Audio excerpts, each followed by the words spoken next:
Hello, welcome to some Derps Talk About Games. I'm your co-host, Mango. Hello, welcome to some And Derps Talk I About am Games. your I'm your co-host, co-host, Mango. Buddy. And today we're going to talk a little bit about the Batman. Before we do that, buddy, why don't you tell the folks at home what it is we do on this podcast? Well, on this podcast, we talk about a lot of things. We've actually been talking about games quite a bit. It feels like we haven't talked about a movie in a long time. Yeah, probably before Christmas at this point, maybe. Yeah. But Well, yes, we still have the Fast and Furious Renaissance to yeah. come, but for now, the big news, right, is the Batman has come out. Made a gazillion dollars, like $250,000 in its first weekend. Obviously, this is the exact thing you would expect, right? Very hyped movie starring Robert Pattinson, Paul Dano, and Colin Farrell, and also Zoe Kravitz. Just like a bunch. There's a Is bunch of Zoe people in this. Kravitz related to Lenny Kravitz? Yeah, I think it's Lenny Kravitz's daughter, right? Okay, And Lisa I Bonet. honestly have no idea. I was like, I recognize that name. I Um, really enjoy Zoe Kravitz is the daughter of American musician Lenny Kravitz and actress Lisa Bonet. So, yeah. all right, yeah, all right.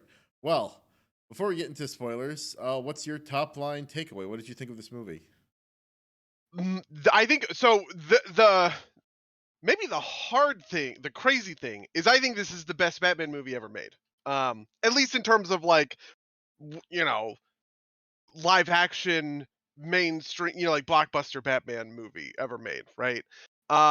Which is complicated, but I also didn't love it.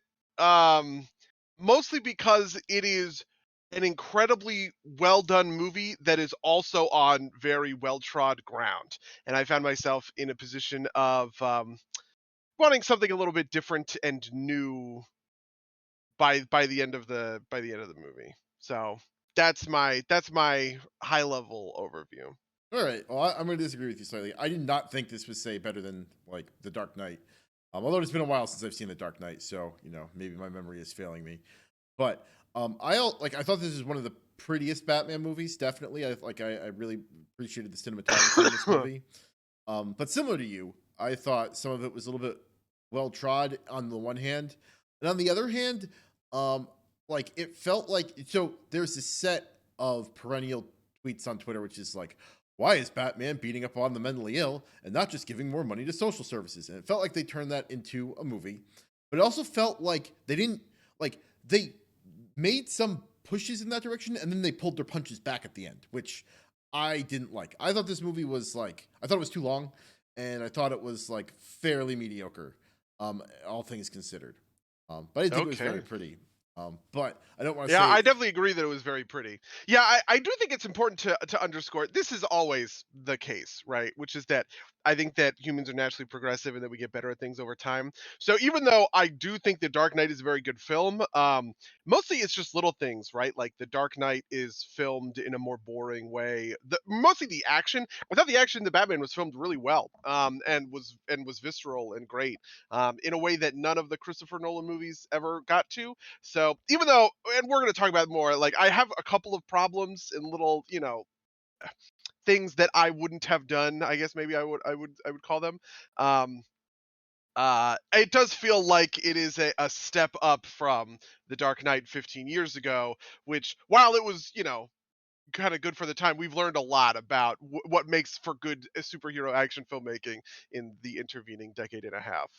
okay. That's I think that's fair. I think in general I liked just kind of like the footing of the Batman. I also think that like the Bat or the Dark Knight like kind of hit at a point where making a like it came before the DC universe and it came Yep. and and one of the favorite one of my favorite things I saw over the weekend was the Dr. Manhattan photo. It is 1984 and I'm watching a gritty Batman. Yeah, it is 2004. I'm watching a gritty Batman. It's 2022 and I'm watching a gritty I mean, Batman that's from kind of true, right? Like that's what I mean when I say this is well trod ground, right? Like yeah, I yeah, that's likened it fair. to we were talking about this in Raid the other day, and somebody asked my opinion. I said the Batman is a fantastic steak. It is the most delicious steak I have ever eaten, right? but I have also had steak every day this week. So no matter how good that steak on Friday is, you know what I mean? I'm still sick of it, kind of. And that's really where I fall down when it comes to like the big thing. And this is also why I don't dock the Batman for these points, right? This does not make the movie bad. It just means that I'm looking for something a little bit new, and I would just point the camera in a completely different direction, essentially. So it's like that feels like an unfair thing to hold against the Batman and to say this is a bad movie because I wanted something different, right? It's like, well, no, I mean You know, that's not really judging it on its own terms, right? this is actually an interesting question about kind of the nature of reviews, and Hmm. I've actually been having some other thoughts kind of along the nature of reviews with regards to video games that we'll end up talking about a little bit later, I think. Um, uh, uh, maybe in another week, but we'll talk about that later. But I think that like the fundamental question here is right. You know, how much do you take this movie on its own, and how much do you take it in the greater context, right? Like, how much you take it in light of the fact that that this is the third gritty Batman movie in a relatively dark DC universe, versus it is theoretically a standalone film. I don't even think it's tied into the DC universe continuity. Yeah, me neither. And I Um, quite like that, to be honest. I think that it did a fantastic job. I mean, I remember a couple of years ago, I think it was Zack Snyder who said this. Maybe it was his producer who said this. He said that he didn't want the DC universe to be producer driven. He wanted it to be filmmaker driven. That was his thing, right? He was like, like we want to find filmmakers with vision and give them a lot of creative license to do like the cool thing or whatever. And this feels like the delivery on that promise, right? Or I mean, you could say that about a lot of things. I think there's a lot of kind of director driven movies in the DC universe in general, but um it's just like it's such a particular take that is completely, it doesn't give a flying fuck about like continuity or any of these like connections to other movies or anything along those sorts of lines. And even though like we celebrate those, I celebrate those when they come up, and a lot of our episodes along these lines are filled with all of these like, ooh, this might be hinting at like what's next or whatever, right? It was actually pretty nice that there was none of that stuff in this movie itself. I mean, there was a little bit, right? Like, well, I mean, well, what we're gonna hit the like, let's put the spoiler warning down So here. sure, there was a little bit in the sense that it set up it teased the possibility of future Batman stuff, right? Yeah, But no, it did not have Wonder Woman sitting at a laptop watching trailers of other DC superheroes in like Batman versus Superman, I right? mean, all right. So I'm gonna put a spoiler mark down here, right? Like if you Sure. don't if you want to go watch this, go watch it and don't listen to us. But um, rolling back to it, it did have the Joker in a cell, right? Like Yep, talking to the Riddler, that's being true. the Joker. And yet, yes, I get that. Like a sequel hook's a little bit better than like a continuity, like a huge continuity thing. But I do think that like that's there. Um, and I don't think it's the worst thing in the world. But I understand what you're driving at. Yeah, I mean it's the same sequel hook that was in like Batman Begins, right? So Yep, fair, fair, fair. All right, well, getting into deep into spoiler territory, then, did you have anything in particular you wanted to jump into at first? the thing I want to explain is sort of about this, like, to explain this stake thing. The thing that bothers me a little bit about the Batman is Batman as a character is so much bigger than this particularized version of him, right? We've seen this version of Batman or whatever. And the thing that I found myself sort of and like we knew there wasn't going to be Robin, right? There wasn't going to be like a bigger like Bat family or whatever.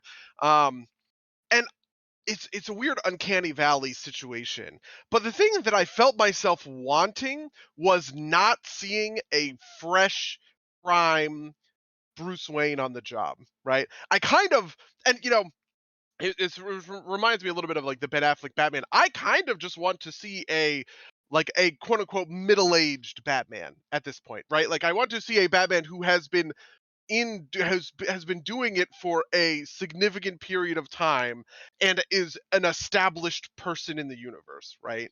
And it's fine. There can be Commissioner Gordon, there can be like other, villains or whatever. But that's the Batman that, first of all, I grew up with, right? Because in the Batman comics that I was reading, obviously he was a character who'd been around for decades and decades and decades at that point, right? So all of that stuff is sort of dyed in the wool when it comes to, the fabric of his mythos. Um, but it also just like puts this weird tinge on everything that I just feel like we've hit on a million times before. And so I just want to see Batman as a dad. I just want to see Batman with a Robin, preferably with a Nightwing and a Robin, because the interaction between Batman, Nightwing, and Robin, even Jason Todd, dude. Jason Todd is great in that. All of that I think is very missing in the live action Batman stories. And it's such a core part of the character, right? It is so fundamental to how like Batman comics from the comics I grew up with work, right? um that he is part of this greater universe and this bigger family. And the thing that really got me on this track was all of this back and forth he had with Selena Kyle, with Catwoman, right? Because like they're kind of the OTP, if that makes sense, where Batman and Selena Kyle, and Batman and Catwoman are sort of the mom and dad in a way of like the whole Bat family. There was a whole thing in the comics where like they almost like got married. And so being teased with all of that in this movie, where Catwoman is such a deep part of the ongoing kind of conflict and plot. um I don't know. It just made me want to see. It just made me want to see more of like a bigger, more complete Bat family. So I don't know. That's that spiel. Like I said, I don't think it's super fair to hold this against the movie, but please God, give me a The Batman 2 and include fucking Robin in it. Like, Yeah, no, I mean, and I don't even know if like I feel like this Batman is too young to like effectively have a Robin unless it like takes place like 10, 20 years later or something like that, right? Like, but I think I'm with you on that. I like, um, I again, like we said, is this is like this is the third gritty Batman movie. Even like the first gritty Batman movie had Robin, right? Like that's like I think the first gritty Batman movie was what was it, Keaton, or was it is that the one that everybody? no, the Robins in that set of Batmans came out with Joel Schumacher, right? Because it's Yeah, Batman Forever and Batman and Robin right, that right, were right. the two that were directed by Schumacher that are campy and over the top. And I actually secretly kind of love those movies, right?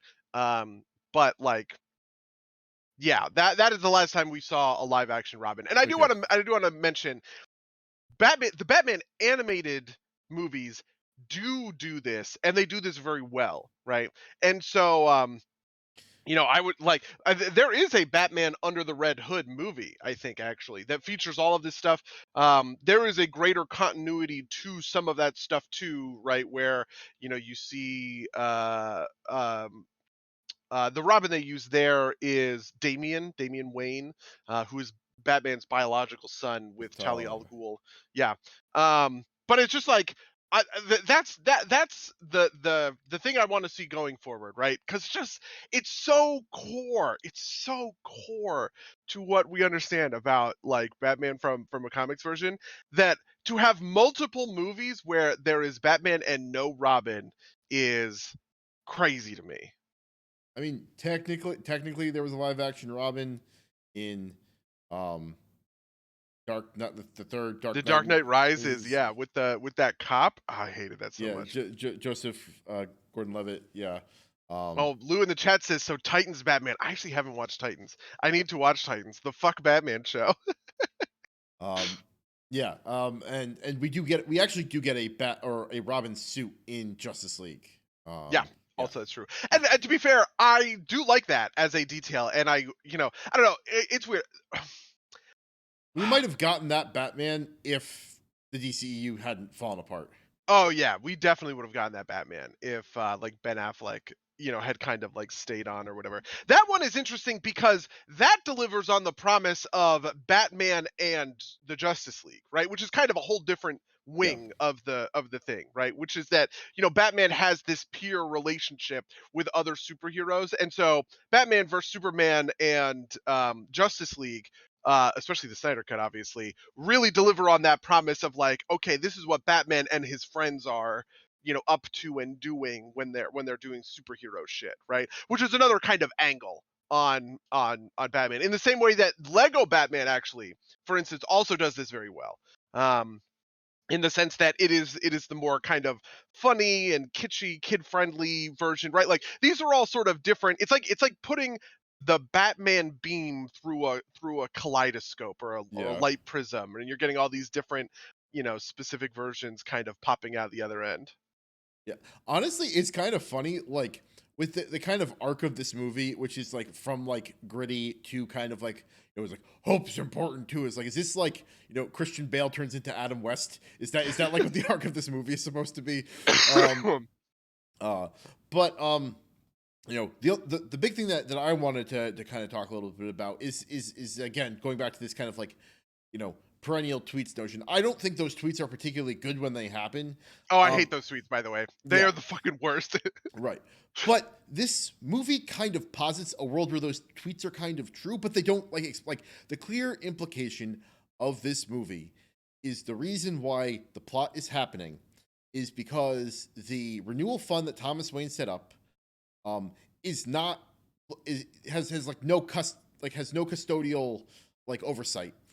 And that is clearly because Bruce Wayne can't be bothered, right? Mhm. Like they have the accountant show up and he's like, I don't want to deal with this, right? Like, and like that's like a real point, right? Like, maybe I'm not gonna comment on how I think it fits into Batman mythos, but I think that could be an interesting take, but they don't engage with it, right? They kind of like leave that implication out there and like don't address it at all. Right? Yeah, Like I did feel that. Well, so I was a little confused about this whole notion. One of the things that I actually quite liked about this version of Batman is that it posited a relationship with the Bruce Wayne persona that is a different relationship than the one that we got in Batman Begins, right? Which is the idea that, oh, you need Bruce Wayne to come off as a doofy billionaire so nobody suspects that you're Batman, right? It's like, you know, you gotta really work hard to pretend. And that's true. That is comics accurate to the comics that story was drawing from. But there's actually a separate set of comics called Bruce Wayne Fugitive, right? Which is the story of how Bruce Wayne gets framed for murder, and Batman decides he's just going to drop the Bruce Wayne persona entirely. He's like, "Well, I don't need this. This was just cover. If Bruce Wayne is on the run, I can just be Batman full time." And the sort of moral of that story is actually that, first of all, number one, Bruce Wayne is necessary psychologically speaking for Batman. Otherwise, he does become a violent asshole who nobody wants to be around and who does bad things. But number two, functionally speaking, Bruce Wayne has this role in Gotham, right? Where Gotham without Bruce Wayne as kind of a, maybe he's a doofus or whatever, right? But he is ultimately a noble good person who is putting money towards yeah, he's a noble good philanthropist. causes. Yeah. Yeah, exactly. That is actually a very important part of Batman's work in Gotham and making Gotham better. And I was like, "Oh, this is actually kind of neat because it's pulling on that second piece of, Right. like it is making an alternate case for Bruce Wayne than the one that we typically get, which I think is very good and very cool. And it never gets Yeah, anywhere. It it gets never, dropped on the floor. Like I agree. yeah. I think they could have done some interesting stuff with it, right? Like like the moment they said like the renewal fund was perfect, it was like, oh, they're gonna go there, and that's actually something interesting to do, and they don't.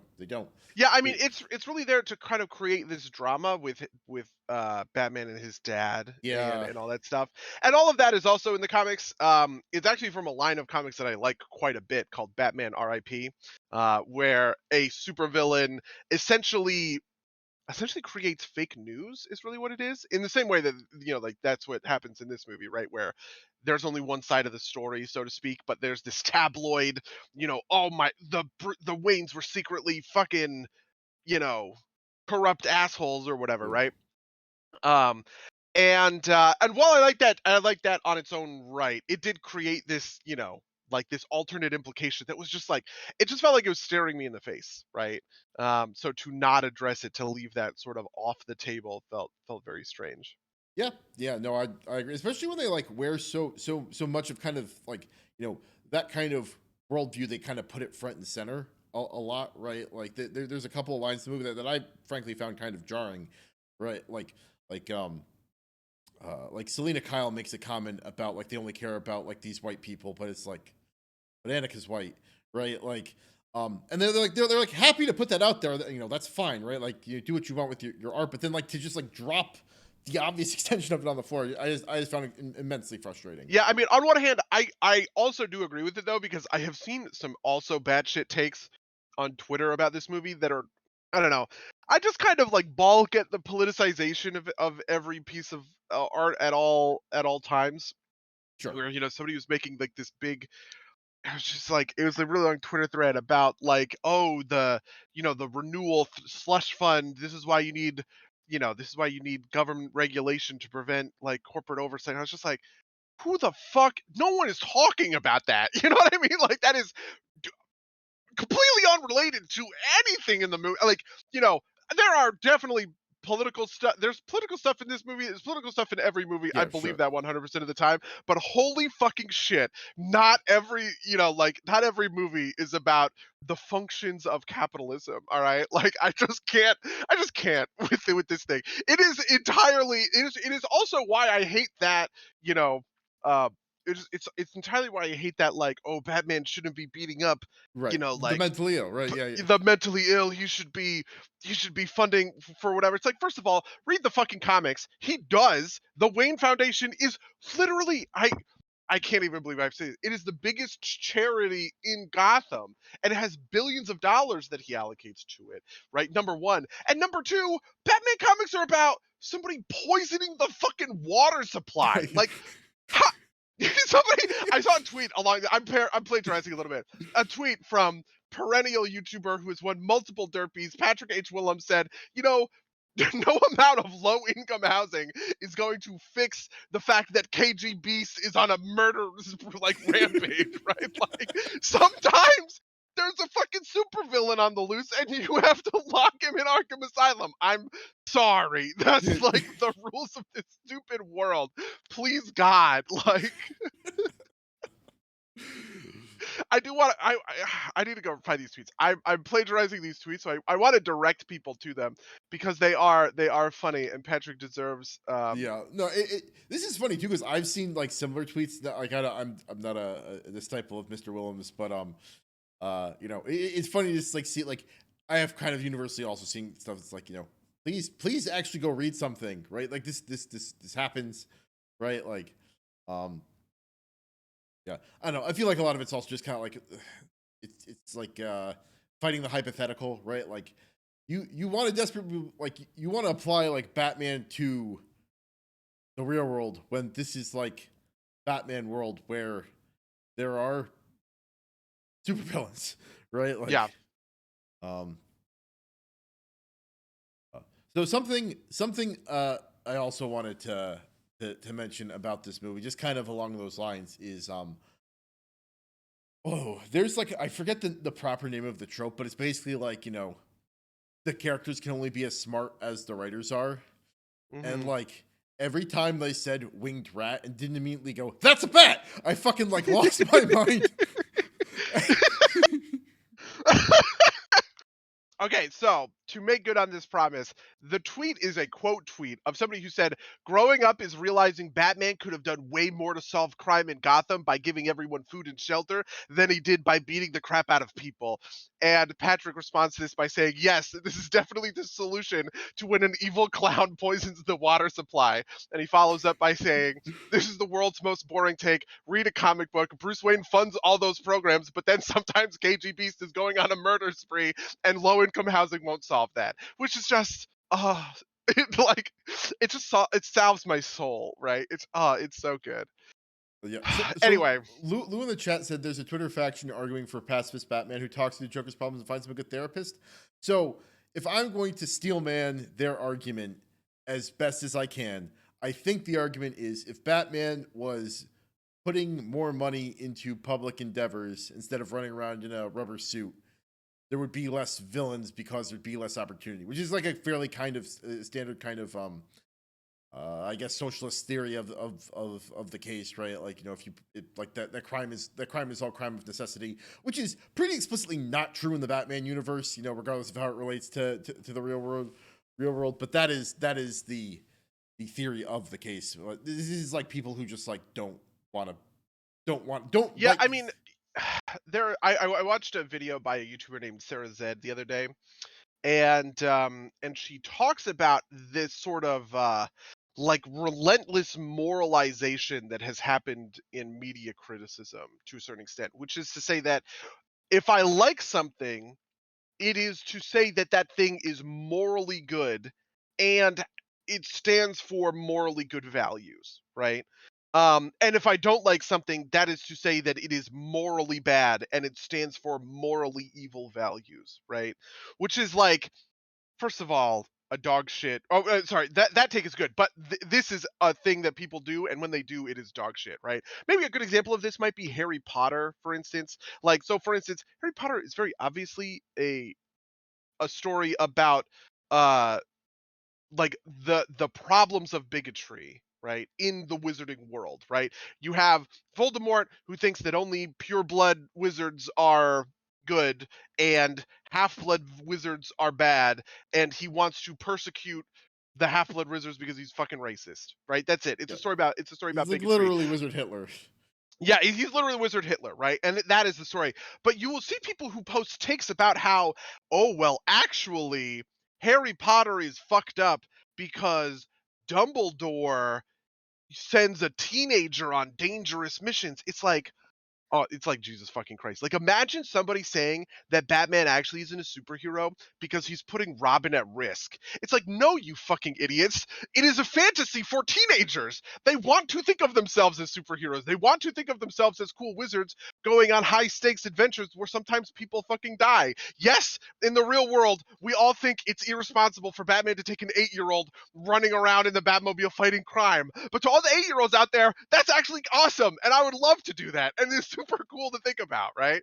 And I think that that's kind of the underlying, you know, like issue with this kind of thing, right? In the same way that whatever you want to say that Harry Potter is dumb and bad because, you know, Dumbledore is reckless with children's lives, I guess. Whatever. God, it's such a stupid Which fucking is argument, also right? a lot of that's also kind of like a secondary level to like show shade it effectively at J.K. Rowling because of controversy she's been embroiled in. Yeah. Oh no, that's 100% why, right? J.K. Rowling is transphobic, therefore Harry Potter must be bad, Yeah, right? The book that she made must be bad. Even though I liked it when I was a teenager, right? Even though I liked it however many years ago. And like, and you know, and I don't want to be like too mean. I don't like Harry Potter and I think Harry neither Potter is do I bad. actually. Right? Yeah. But I think that Harry Potter is bad for like mundane reasons of sloppy and lazy world building. Not because of like, you know, like, there's no moral failing on Harry Potter. It's not Harry Potter is not bad because like, I don't know, it represents the impotence of the UK liberal agenda. Just like, you know, shut the fuck up. Like, that's what I want to say Yeah. about those people in that take. And you know what the worst thing is like there's like another step beyond this too, where it's like it's not only if I agree with this, you know, it must be moral. There's also like a step beyond that, which is like if a thing happens in a book, regardless, or you know, in a work of art, regardless of the context of that, that must be the author endorsing it, right? Like you see these things kind of things happen where like, you know, a character will call another character a slur, and that is somehow taken as like, you know, it's like that's like the book is not framing that as a good thing, right? Like Correct. the Yeah. um but you know, that all gets kind of mixed up. We're a little bit far away from the point. Yeah. Um I really at the end of the day, I think the Batman itself as a movie is remarkably kind of not political. Maybe the most political things about it are just kind of the way like Catwoman is casually bisexual, right? She is clearly attracted to both Batman yeah, and clearly in an established relationship with a female character. That like that maybe that's the most political thing in the whole fucking movie as far as I'm yeah. concerned. There's a couple of other things, and I don't think they're meant to be like huge statements, but like I think every single corrupt member of like the police force is essentially a white dude, and then like every like like the new mayor's a black woman, the doctor that treats Alfred is a black woman. Like again, I don't think this is particularly political or anything, but Mm. it was a thing that kind of like stood out to me as kind of like being of the political moment is I think Yeah, that's actually the way I'd interesting. put it. I see. I viewed that as specifically apolitical, or rather, I guess to kind of say that it cancels out. For instance, I really appreciate that the movie is not saying all cops are bad because Yeah, obviously, true.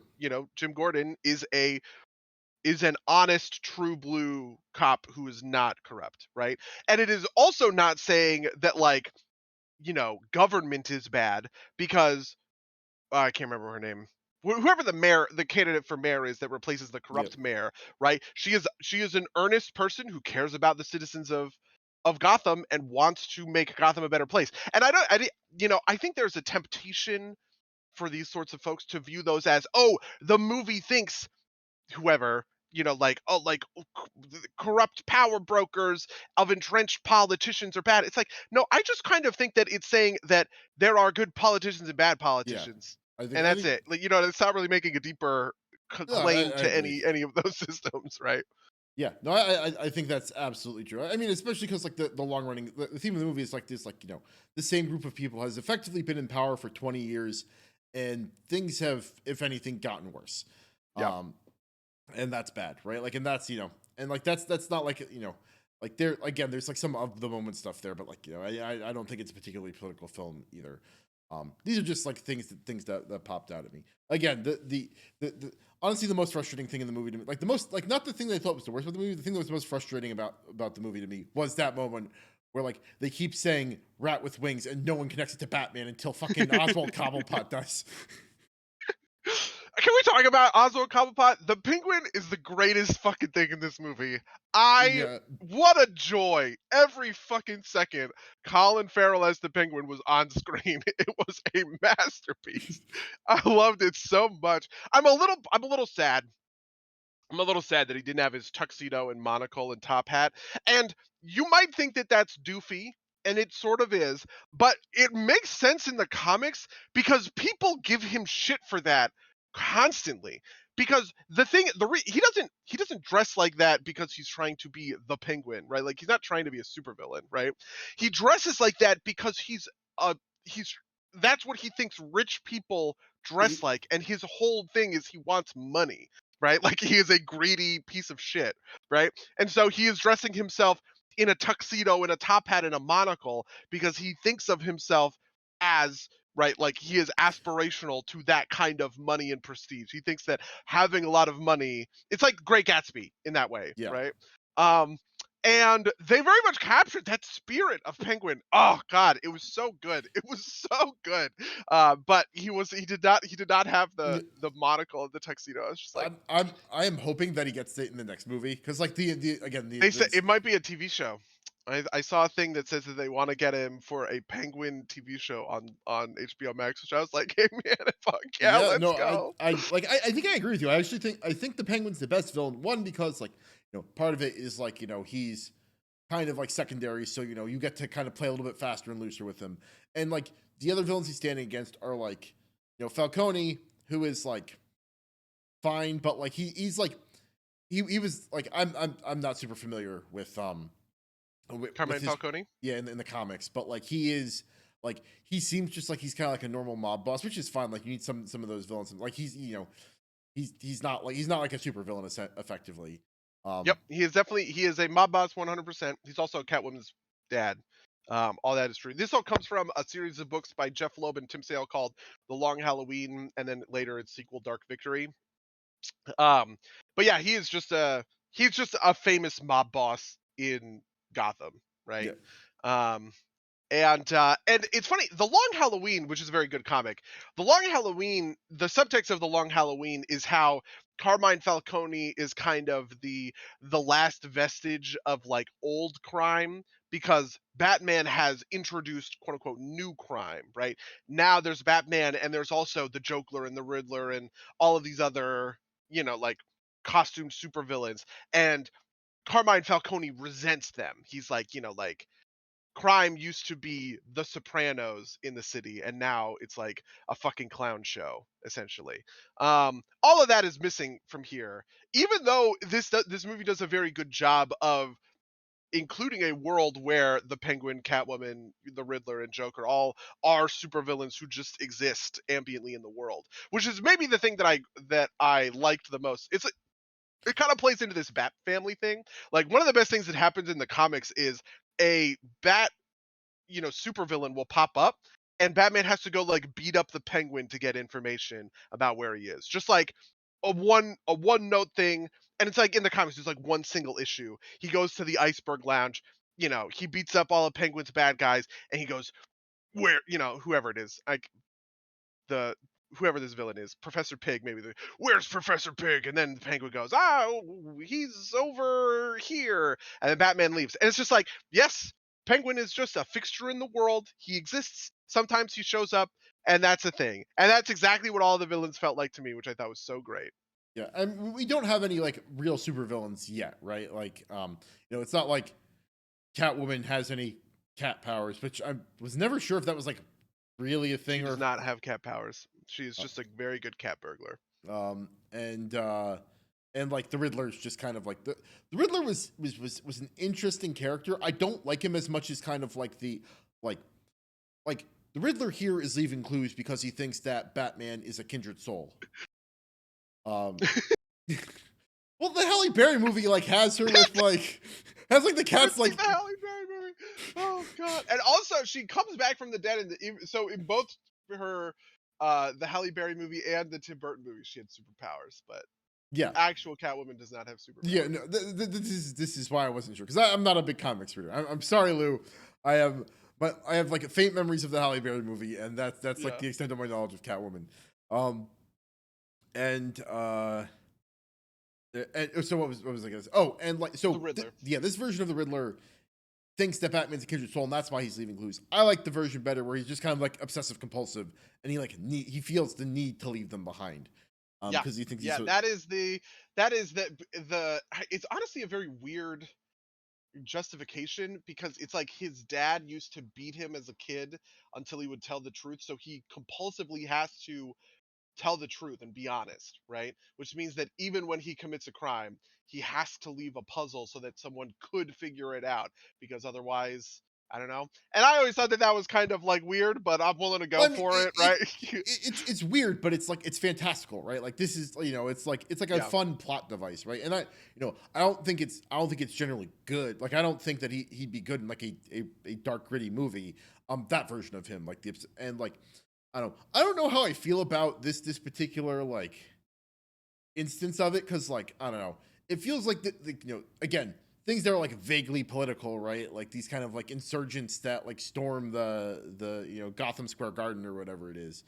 Um, like it felt like there wasn't a lot there. Like it felt like I wanted them to focus a little bit more on like one of the plots, so I got it a little bit more fleshed out.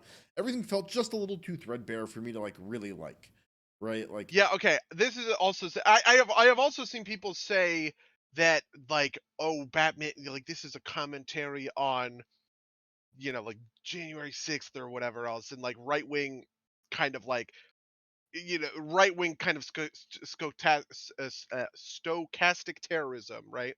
Um, which I also kind of reject, mostly because on its face, like I don't know, after a certain number of like mass shootings where people live stream that shit to fucking Facebook, it is no longer political. It's just a part of a reality. You know what I mean? And it's not, like, to put this in bleak terms, I don't think that the Riddler is commenting on Elliot Rodger just because there have been hundreds of these.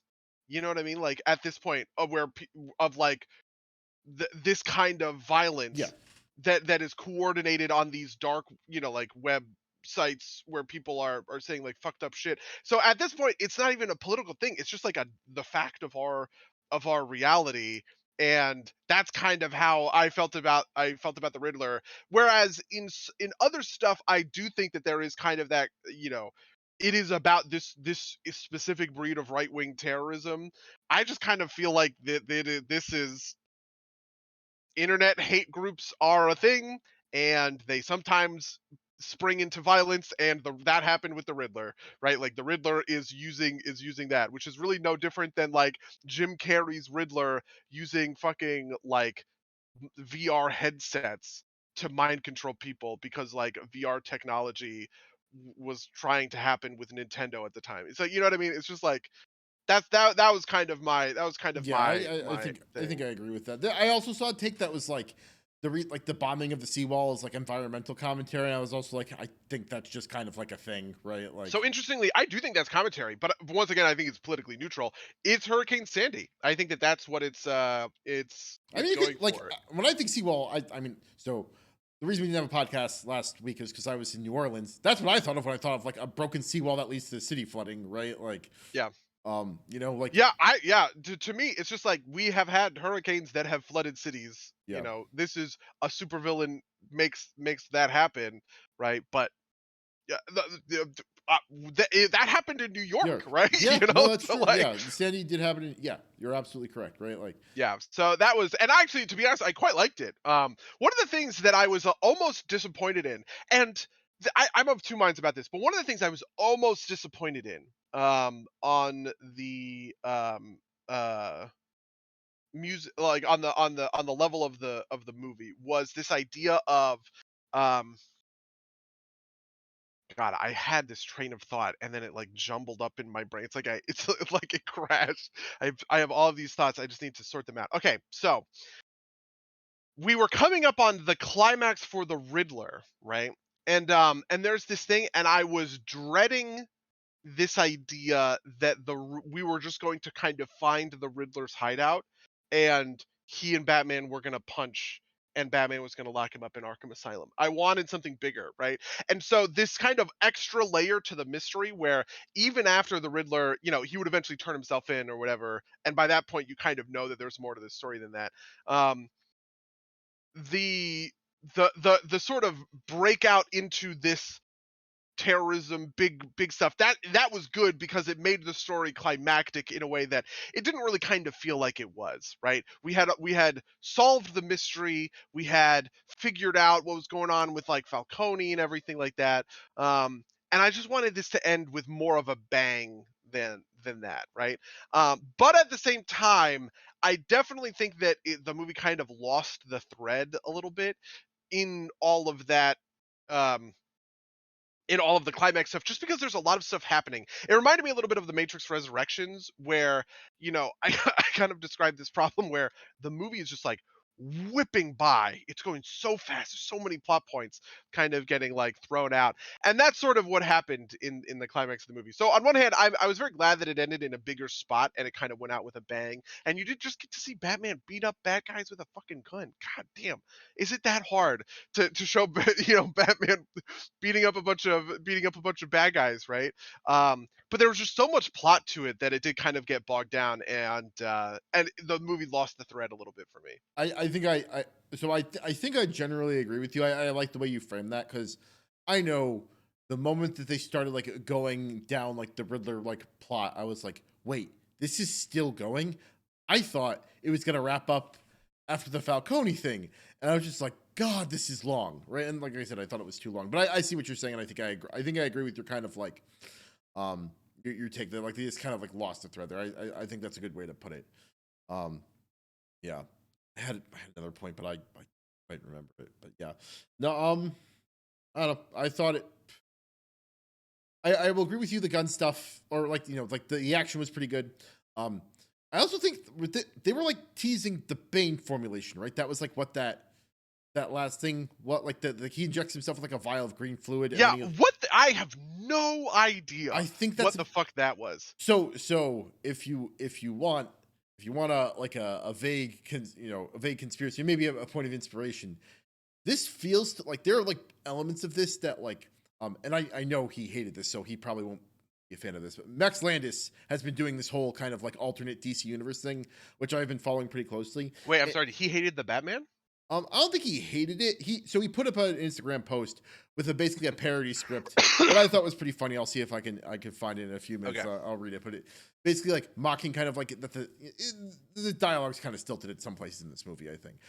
My personal least sure. favorite line was like Alfred being like, maybe it was Falcone, maybe it was a down on his luck criminal. I was like that just felt cringy to me. But anyway, point being, in Max Landis's um alternate universe. Excuse me. Apparently, I'm talking enough that the CO2 level near my computer went up super high.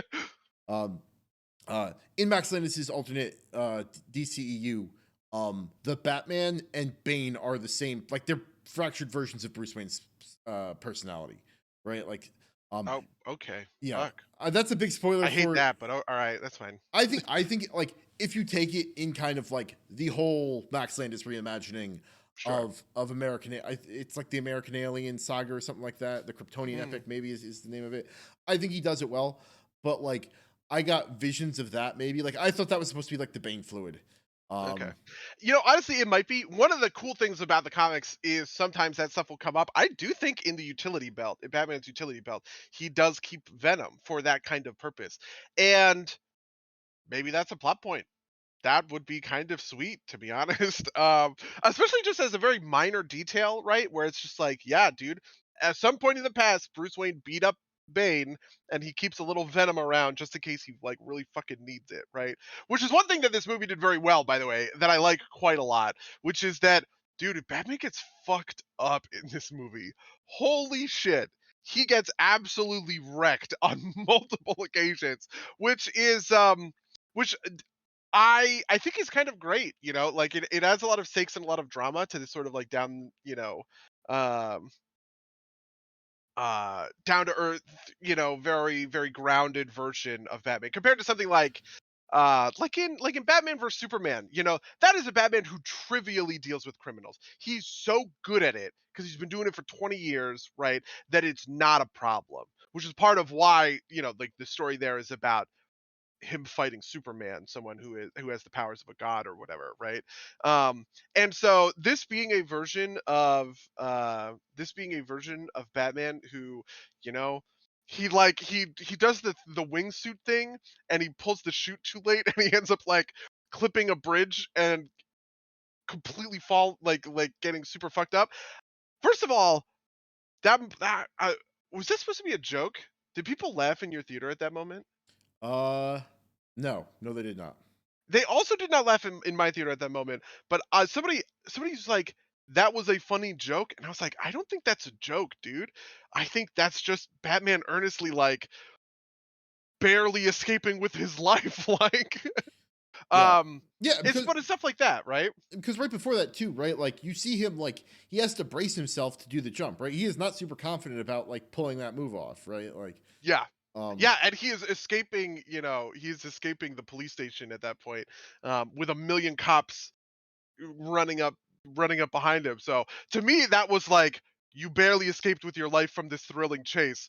But I couldn't possibly understand that people thought that that was supposed to be like a zinger, yeah, like a comic relief Marvel moment. like Yeah, one liner or whatever. Um, yeah. which was also, by the way, incredibly refreshing to see. Jesus Christ, there was like zero like Marvel one liners.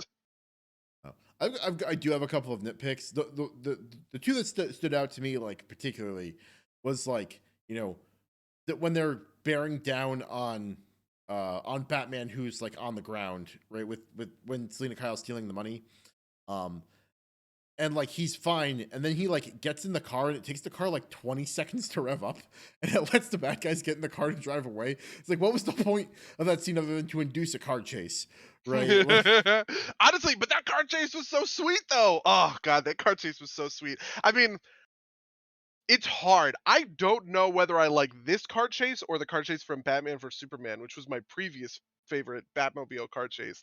Uh, there's a but this little car too chase much was destruction for me to be comfortable with it. Like which one? Which one? this one. Like This this one? Okay. this one was like super fucking reckless and it like a tanker explodes, right? Yeah, oh man, it's just Like like that it was like raining, Yeah, the tanker exploding and him bursting out, driving through the fire. Like the All of that I thought was great. spectacle But is great. The idea that like Batman pushed essentially like by his actions caused this to happen. I think it's a little bit more forgivable because he is the novice Batman as opposed to Batman versus Mhm. Superman, where he's like supposed to be a more experienced Batman. But like and the fact that there were like no like that again, they didn't wrestle with it, right? That like Batman's not like, oh, maybe I screwed that up, right? Like, um, and that like apparently Oswald Cobblepot is fine after that, right? Like you know, Jim Gordon leaves him tied up instead of like radioing into a cop or something, right? Like, Yeah, he just walks away. yeah, and I that mean, that to be fair, like, that's played for it's like, laughs. yeah, well, but like, to be fair, like, they weren't arresting him at that point, right? Yeah, So, but they should I have. like, like he just caused like a massive. I guess that's true. You Yeah, would have had again, him on, like, really reckless driving. like again, this is like a nitpick, but it's one that like stood out. And the other one, and this is like a very personal thing, but the moment they pulled the thumb drive out and they put it into a computer, I'm like, no, no, you don't do that. You never do that. And then they actually had that payoff, right? And like this is like cops bad at OPSEC, right? Like that's like a believable point. But it is like a thing that like made me cringe as like a person. It's like, Yep. oh no, they put a weird thumb drive in a computer and they didn't even disconnect it from the internet. Oh, Yeah, honestly, I did like that bit quite a lot. I liked a lot of the Joker's little puzzles and little riddles. One of my favorite things was how casually Batman solves those puzzles, right? Like, Jim Gordon, he reads out the thing, he's like, "What did this mean?" And Batman immediately answers. He just knows 100%. That felt very true to me, right? The thing, this is a very different, this is a very different Riddler in case, like, the Penguin was incredibly core. It felt like this was the version of the Penguin that I expected to see, right? The Riddler was sort of the opposite of that. This Riddler is completely different to the kind of Riddler that we get in the comics. But the idea of Batman casing a crime scene and figuring out, like, decoding what the Riddler has done, um, all of that makes that was like pitch perfect, and I loved every second of it. And by the way, I don't want to say that's a bad version of the Riddler. I like the comics Riddler. The comics Riddler actually evolves into a sort of diet Batman, kind of private eye in Gotham, where people basically pay him to solve crimes in the way that Batman would, like, naturally solve crimes, which makes for very interesting dynamics. And Batman is also has been stumped by the Riddler on multiple occasions, and which implies that the Riddler is smarter at these kinds of codes and puzzles and ciphers than Batman is. Like, there's one set of comics where he goes to the Riddler and he hires the Riddler to help him decode what would you call it? I guess like a cryptogram or a something. cipher. You Yeah, like a cipher or whatever. Which is part of, like, how, like, Batman sometimes goes to the iceberg lounge and beats up the Penguin for information. Like, yeah, Batman sometimes goes to the Riddler and gets help with fucking cryptic riddles that people are dropping him. Yeah, no, I mean that's. I think the Riddler's like an interesting character. And like that's part of what, like, I don't know. I didn't like this version of as much because he's like kind of just a crazy person. Yeah, the But Riddler's also explicitly not much of a murderer in the comics. He tends to steal shit and fence shit, but he's not killing guys, yeah, right? Um, which is a distinction that is much more important in the comics than it ever gets made in movies like these. Just because, like, you kind of live in an ecosystem where the comics, you need to, just sort of like, first of all, you need to, create a bridge of difference between someone like the Joker, who is explicitly a murderer and will go and, like, fucking kill people, right? There's like high tier and low tier kind of Batman right. villains Li- along Like these sorts like of lines. and like in the Flash case, like the rogues are all like like kind of like noble villains in it. Like they have like a Yeah. code, right? Yeah, yeah, Yep. Which is the same sort of thing. Catwoman's also, like, Catwoman also doesn't kill, which is part of why, she does steal from people, but she steals from corrupt people that kind of deserve it. And it's like, well, is Batman really going to beat up Catwoman and make her, you know, return Carmine Falcone's money that she just stole? Who can never be sure, right? Like, yeah. No, where he draws the line is at cunnilingus. God. Oh, that's funny. Yeah. One other thing I want to mention. I did not like this Alfred. I Yeah, like I Andy didn't either. Serkis, and I think Alfred is an important part. There always has to be an Alfred in any Batman story. But I don't like. I don't know. There's just something. This is an Alfred that's built off of a Batman comic, um, where Alfred is kind of like Batman's like gruff British mentor or whatever. And I'm just like, man, I don't want that. I want posh Alfred. Honestly, Jeremy Irons is probably the best Alfred that we've ever gotten, because he needs to be very proper. He needs to be very uh, you know, sarcastic, and the one to kind of call Bruce on his bullshit. This is also Michael Caine did that very well, where he called Bruce on his bullshit.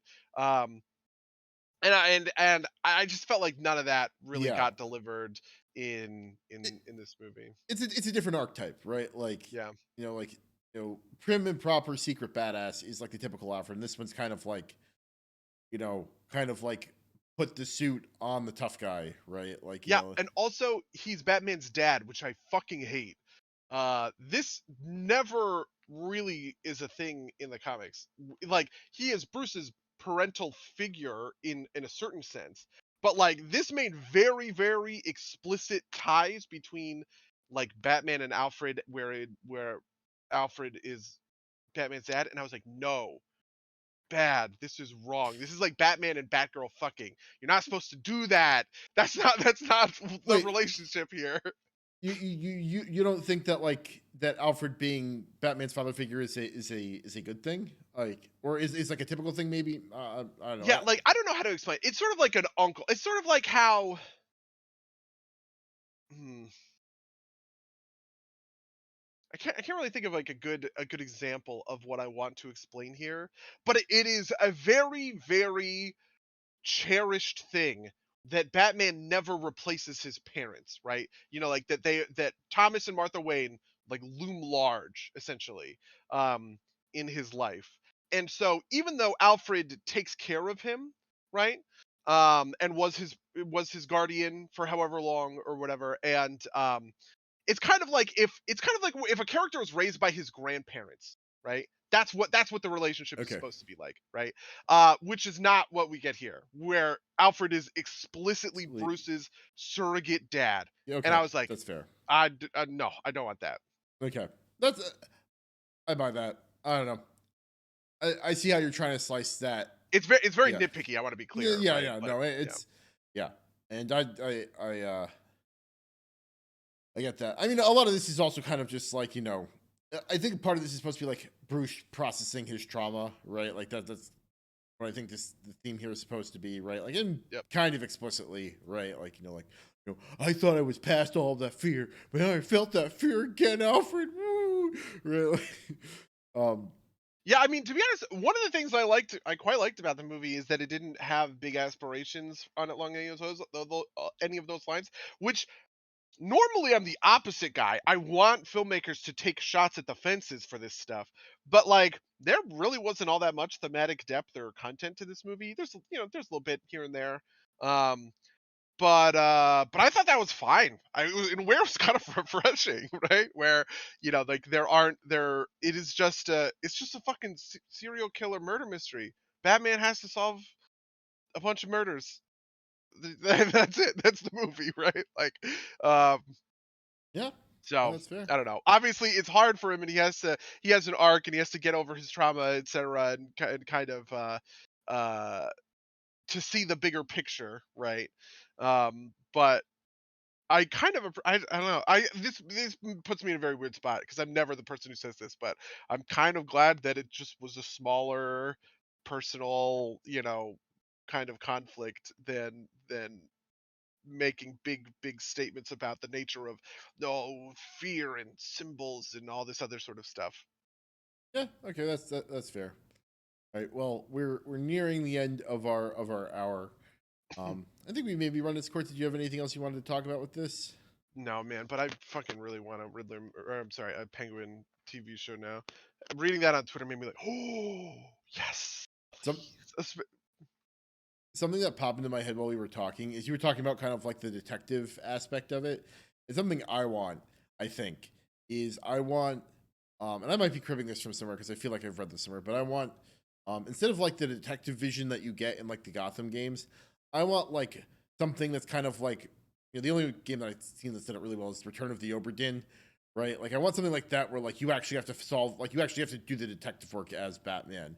Um, and obviously that'd be a hard thing to pull off, especially if you also want to do the action parts of it. But Yeah. I just really want that. I want more of that kind of like mystery solving stuff. Like I um I don't know if we saw. I think I mentioned it the last time we talked, but I saw Death on the Nile, and I figured out the mystery while it was happening. Right, like I made the call, and I was like, oh boy, I feel smart, right? And I like that kind of thing, and that's why I loved Obra Dinn so much when it came out, because that was all that game was, is like be smart and figure this out.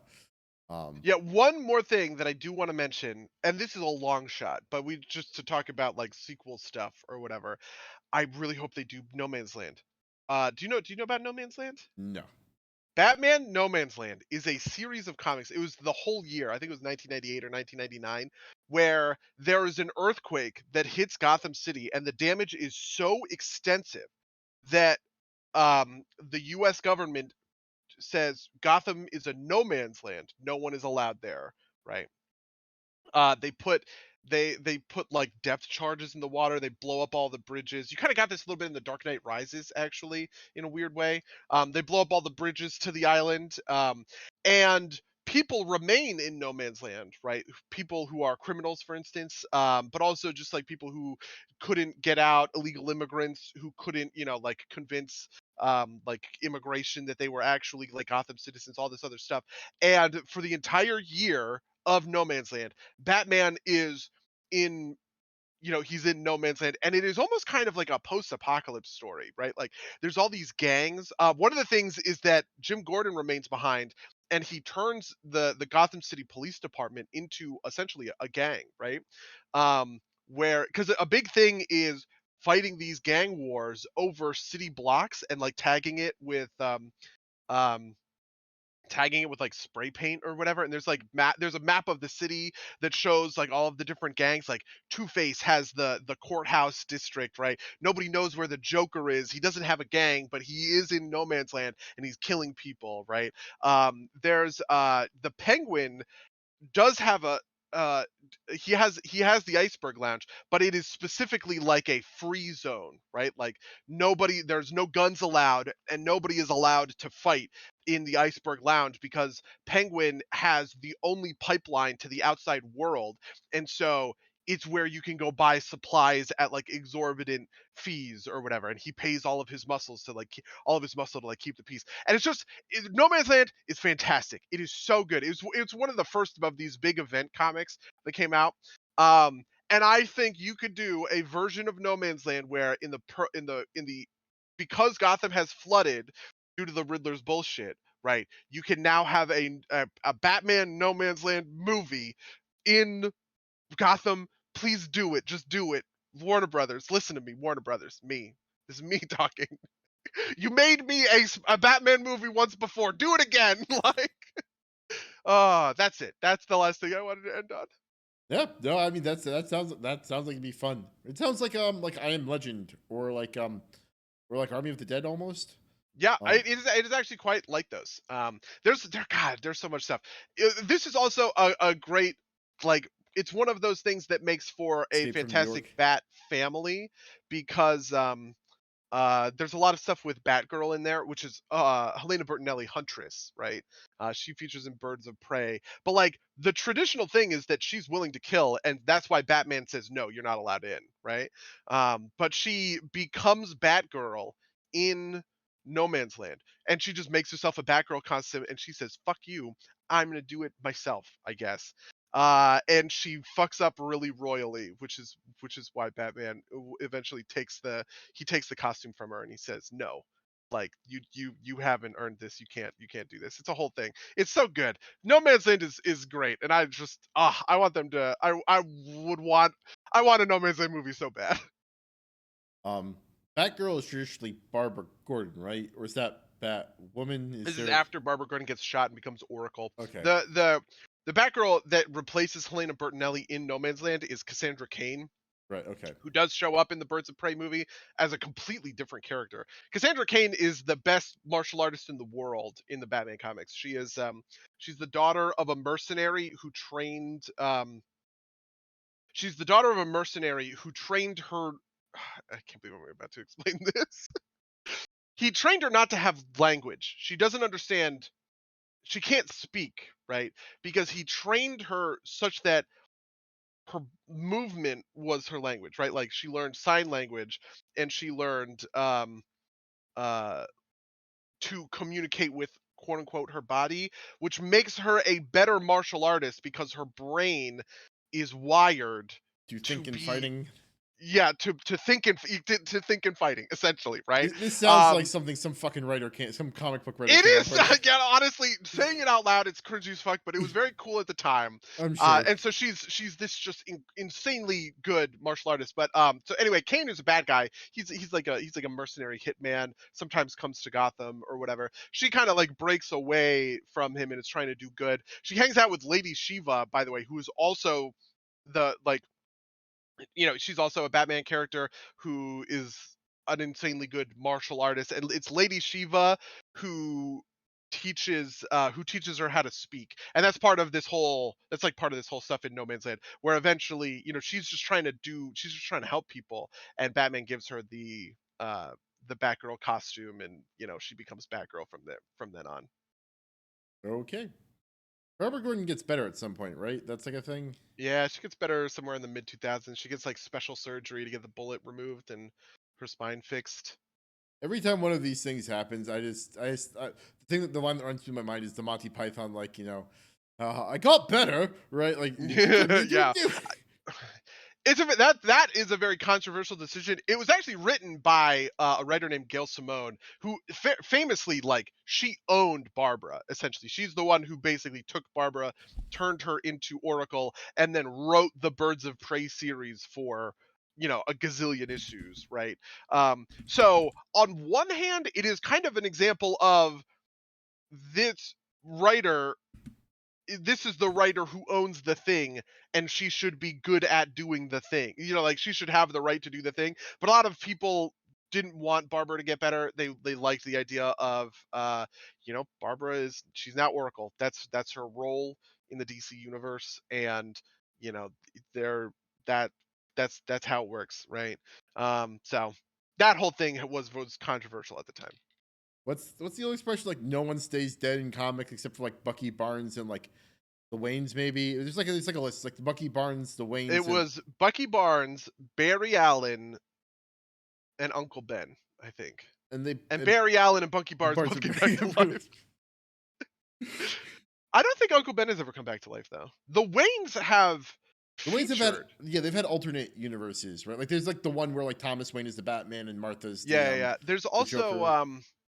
there's a story called Death in the Maidens where Batman takes a special drug that Ra's al Ghul gives him, and Ra's al Ghul tells him that it's going to let him cross over into the spirit realm and talk to his parents. Um, and that book, it's a real question. Like obviously Ra's al Ghul can use Lazarus pits to like come back from it's like a very mystical book, right? um but it is a question of, can he does eventually take the elixir and talk to his parents, but it is a question of, was Batman just fucking hallucinating, Yeah, or was he actually talking to the spirits of his dead parents, which was honestly really gruesome because when he's talking to his mom and his dad, they both have like bullet wounds. Like Martha, in one of the great details, Martha always has like a pearl necklace falling from her neck in all of the panels, and it's kind of like how in Rorschach in The Watchmen. Each panel the Rorschach thing is moving, but like you can't actually show movement in a comic. You just have to infer, right. and you just have to infer that she's just constantly, there are constantly pearls, her pearl necklace is being broken and pearls are like strewn across the ground. And I think she has a bullet wound in her chest or maybe her head or something, and she's just having a conversation even though there's like blood on her face. um Anyway, she's very angry and chastises Bruce for uh going on this crusade. And Thomas is so angry that he won't even talk to Bruce for like 2 or 3 issues before he eventually talks to, he has a conversation with both of them. And I think he convinces them that he's doing the right thing. I don't know. It was written by Greg Rucka, who's a very talented writer. So I remember liking it at the time. Fair enough. All right. Well, how was your week? Oh, holy shit.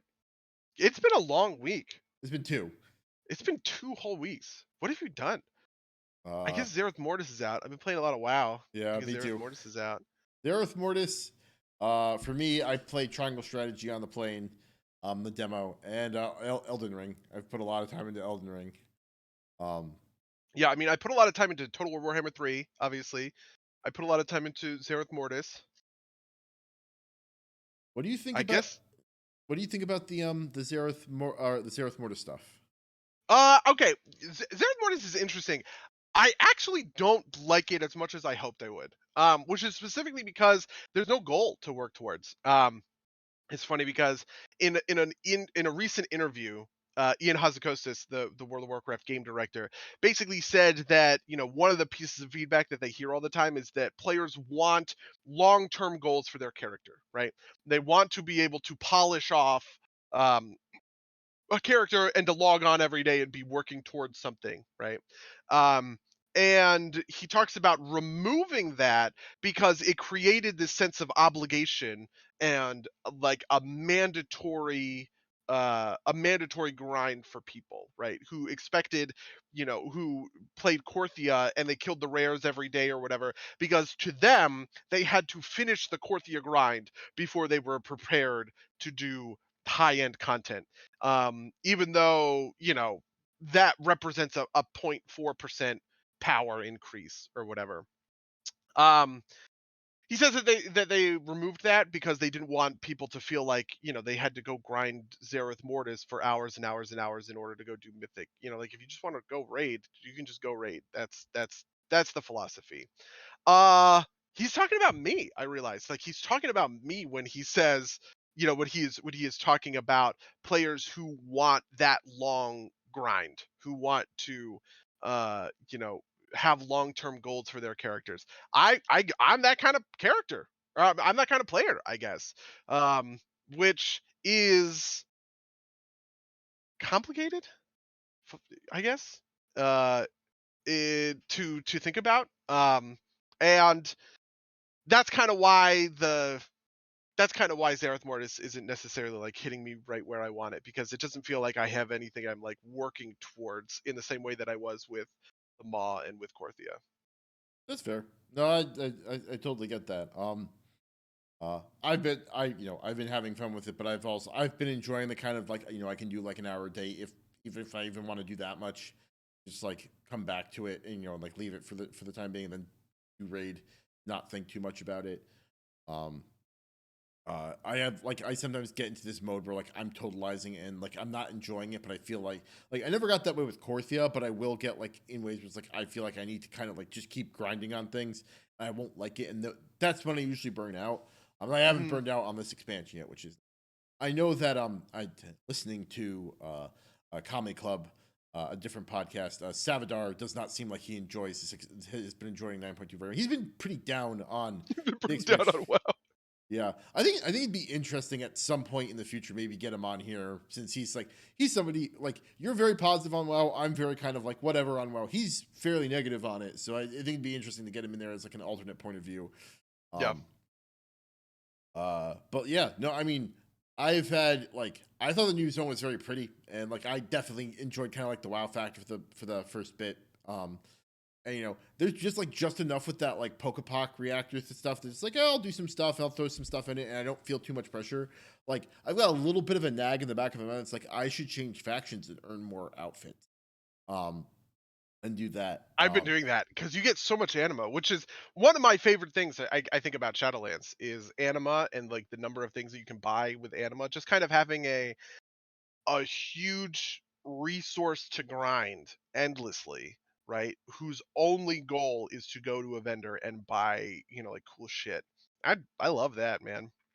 I just finished my my renowned set. Uh, for Night Fae. Um, Nice. it's not hard to change back and forth, right? Nope.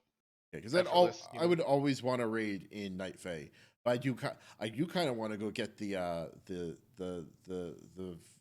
Verinthian, the whatever the vampires. Venthyr. I want to get Venthyr. I want to get the Venthyr set. At least. Um, Yeah. but yeah.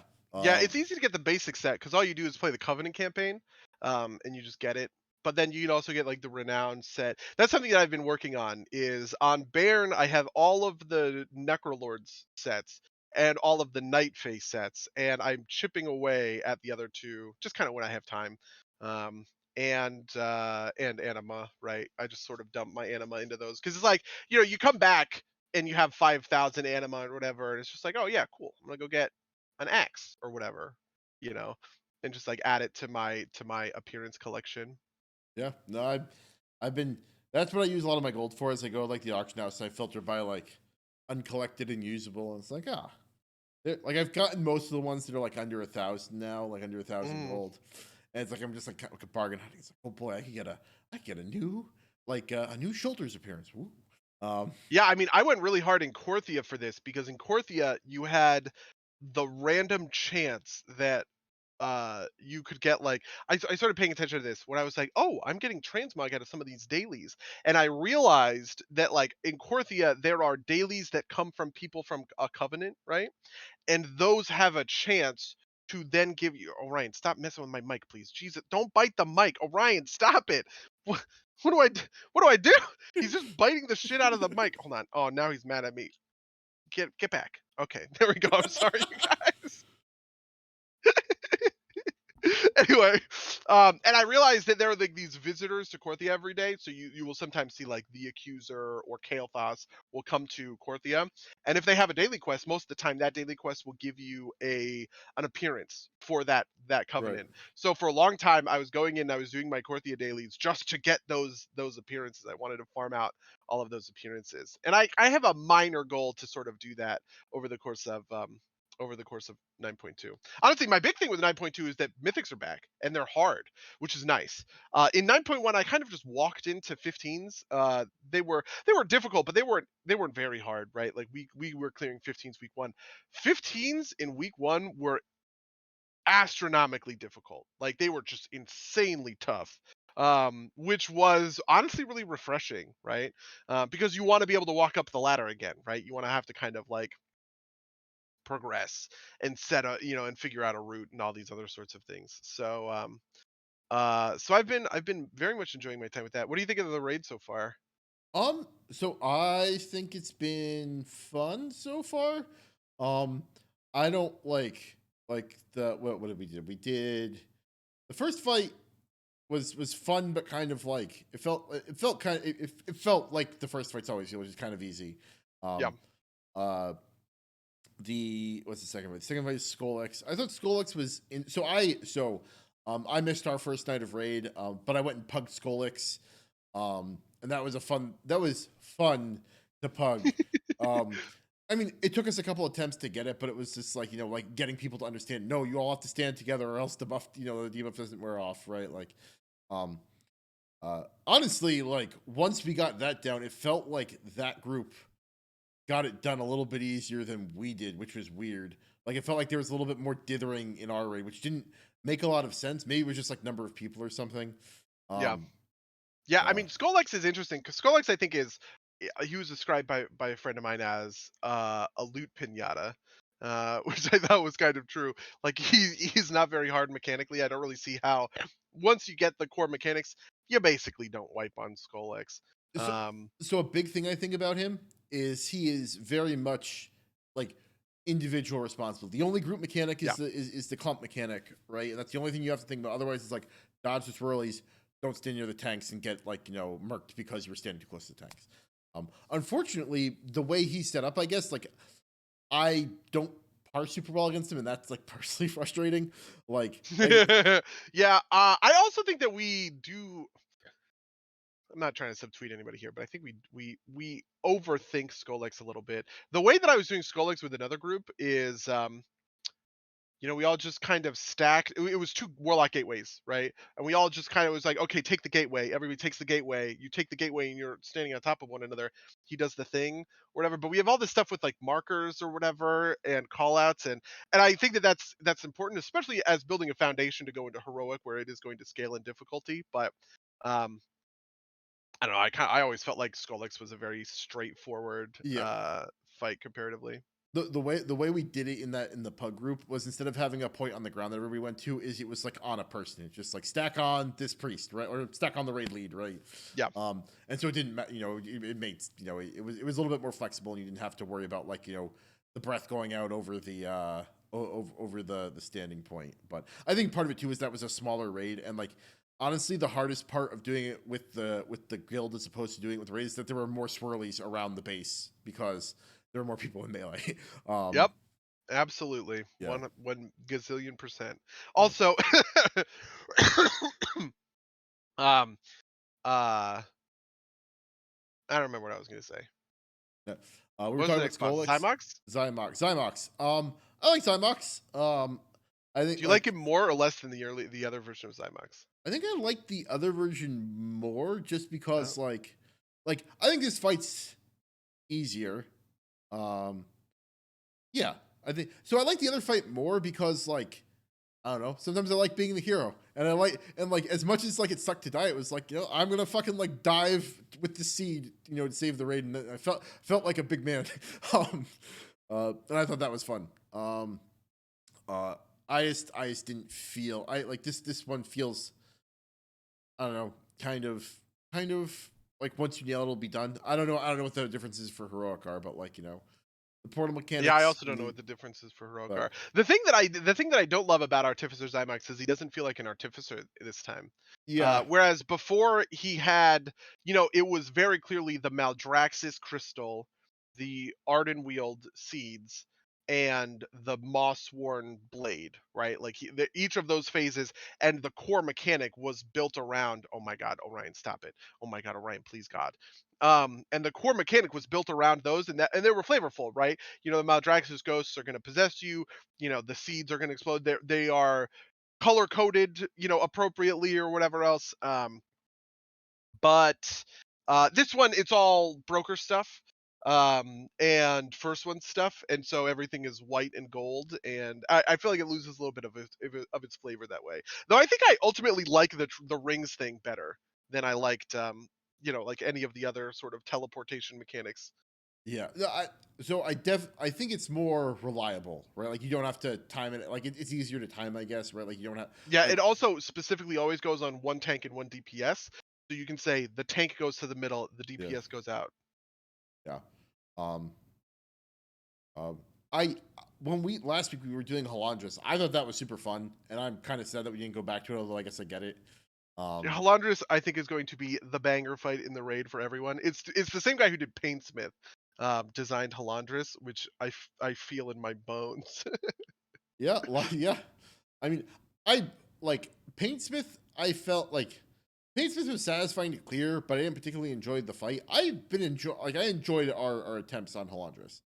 Um, uh, The thing I like about Halandris more than anything is the sound design. oh Like yeah, it into it feels like a different game. Like it feels like he's like a what's like a System Shock like cyber horror rather yeah, than like and it's just like I don't know that any raid fight has made me feel like I am fighting an automaton in the way that Halandris makes me feel like I'm fighting an automaton. Because you know what I mean? Like there have been raid fights before where I'm fighting a tank or like a reaver, right, or something kind of like along those sorts of lines. But very typically those aren't actually very evocative. But this one is, like it really does feel like, and it's just the little things. It's like when he pulls himself out of the ground and he steps, and there's a tiny knockback with that. It's like, yes, this is a thundering, huge 20-ton machine, right? And it is shooting missiles and shit at you, and like, I thought that it is a banger fight, and I'm hoping that we we have a good time with it Yeah, going I mean, forward. I made this joke during raid, but it almost feels like one of those forgotten spider tanks. And I'm looking forward to getting back to that at some point. Yeah. I did kind of enjoy our one attempt on like the council fight, like the fake. Oh yeah, the Pantheon. Yeah. Yeah, Um, I actually really like that fight also because that fight is also very evocative, right? Where you have it's just nice that there's this callback to different mechanics, right? Like Denathrius is using all of his moves, or even just little things like the gloom bolts that the Primus is Primus. shooting have that Maldraxxus necrotic healing debuff on them, which is typical of other of like Maldraxxus mobs in other places. Like the Archon is doing the blowing thing, like in Spires of Ascension. That's the kind of shit that I'm here for. Yeah, yeah, I agree. I absolutely agree. Um, yeah. What else? Um, oh, so the cutscene that happened this week, is that supposed to take place post raid? That is the cutscene that takes place after Anduin. Super intense spoilers, by the way, if we're gonna talk about it. Okay, yeah. So spoilers for the WoW storyline. Is that what plays at is the one that played at the beginning of this week's quest? That's the one that would have So I played? haven't actually done the one that played at the beginning of this week's quest, but again, super intense spoilers. For real, actually turn off the podcast. I'm trying to be very sensitive to this because I have friends who have Yeah, dodged spoilers as best they fucking can. Um, if you're talking about the Anduin cutscene where that plays he at the beginning of this raid or this week's story quest, yes, yeah, yeah, that one. okay, yeah, then that plays when you beat Anduin in the raid. Okay, and yeah, okay, yeah, yeah.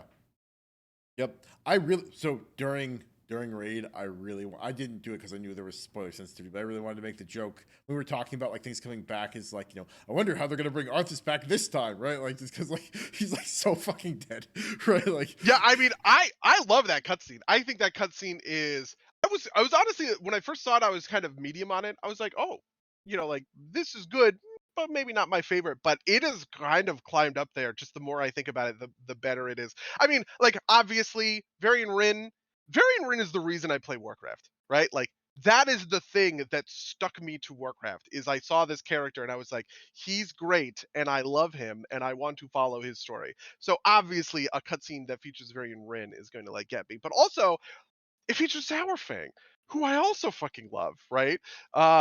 Because the thing that makes me really enjoy Battle for Azeroth is the storylines that went into Jaina, for instance, and Sourfang, and their kind of complex emotional arcs. And so to have those characters come back was great. And then Arthas, and I was like, Arthas and Sylvanas, whatever, I don't care. But the more I thought about it, the better it is, right? Just because so for instance, one of the things that people have said is like, why is it Sylvanas who talks to Arthas? Why isn't it Jaina or Uther? Right? Jaina is Arthas's former lover. Uther is Arthas's mentor, right? And you would think that they would have something to say about it, and it wouldn't be Sylvanas who does. But I actually think that that's incorrect, right? Jaina resolved her Arthas issues in 8.0, which was part of her whole storyline in Battle for Azeroth, right? The thing with Jaina was, she was holding on to this guilt and regret, and that was turning into like anger and resentment, right? Um, and so, in order for her to be worthy of forgiveness and like a good leader for Kultiris, she needed to figure out a way to kind of forgive herself for these mistakes that she has made, such as not sticking with Arthas and trying to keep him from doing bad shit, right? And Uther, you re-resolve Uther's yeah, Uther stuff does by his own. going into his memories in the 9.1 quest line, right? Where you go back and you kind of and Uther realizes how much anger he was holding on to Arthas, right? And how he wished he had come to Arthas with more compassion, like a paladin should have, rather than with this kind of like anger in his heart or whatever.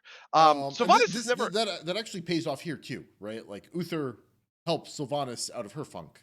Yeah, no, that is precisely true, right? Like Uther is it, and in fact, God, and this is why I think it's so good. Uther is the only person capable of that, right? In the other cutscene with the one before this with Sylvanas, the last week's cutscene with Sylvanas and Uther, everyone gives up on Sylvanas, right? Bane literally says she deserves an eternity of torment where the two halves of her soul are forever at war because they cannot reconcile. The only person capable of helping Sylvanas is the person who we spent in 9.1 learning to, he learned to feel empathy for monsters essentially, right? He's capable of empathizing with Arthas, which means he's capable of empathizing with Sylvanas, which means he's the only person around that could have helped her two souls reconcile, which I think is great. I think that's good storytelling, right? Um, and I think that pays off for Sylvanas here, right? Where Sylvanas has never had that same moment of closure that Jaina and Uther got with Arthas, and this is the moment where she can have the self awareness and go, yeah, my obsession with vengeance turned me into the same person you were, right? Which is that's not that's a parallel we've been drawing this entire time, right? Um, The and It's a theme in this yeah, week's movie, The Batman. Uh, yeah, right. And she neither forgives nor absolves Arthas, right? But she just kind of moves past Arthas, which I also think is really great. She doesn't empathize with the guy who destroyed her kingdom and murdered her and dominated her against her will, right? But she does go, you know what? I'm past this, right? I am through that, and I have put these issues to rest, which is the kind of resolution that I think is like good for her character and everything. And on top of that, I also think it's a really good resolution for Arthas, right? The thing that turns Arthas into a villain is he wants to be invincible, right? He wants to be immortal. The underlying like principle of Arthas's character is he wants the power to never lose and to never die, right? What this is why the song is called Invincible. Like the Arthas theme is called Invincible. It's named after his horse. Arthas named his horse Invincible because the tradition in Lordaeron was like Lordoranian nobles named their horses after like aspirational things. So, for instance, um, I think his dad's horse was named Courage or something like that. It's like that kind of thing. Well, Arthas named his Invincible. The aspirational trait for him was he wanted to be invincible.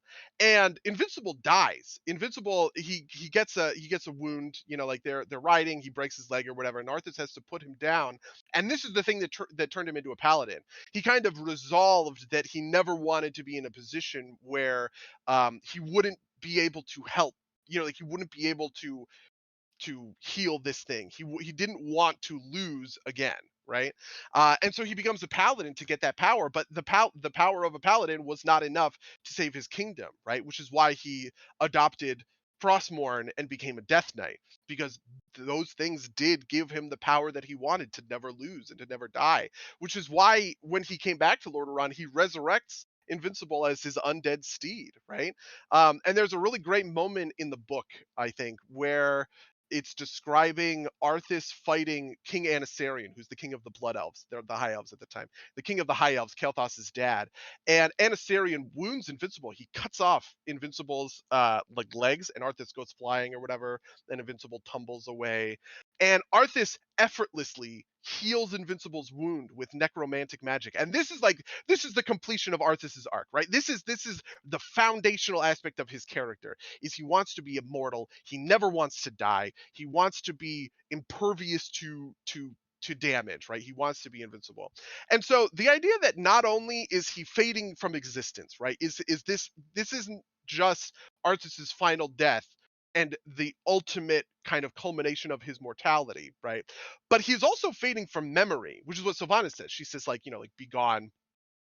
Um I your name should not just fade, like you should not just fade from existence, but your name should also fade from memory, which is like poetic justice for a villain whose core, like motivating whose core motivation is he wants to be invincible, he wants to be immortal, right? The fact that he is going to cease from not just existence but also from memory is kind of like the ultimate death. This is the ultimate end. And I just think that that's really great. That's really poetic for Arthas.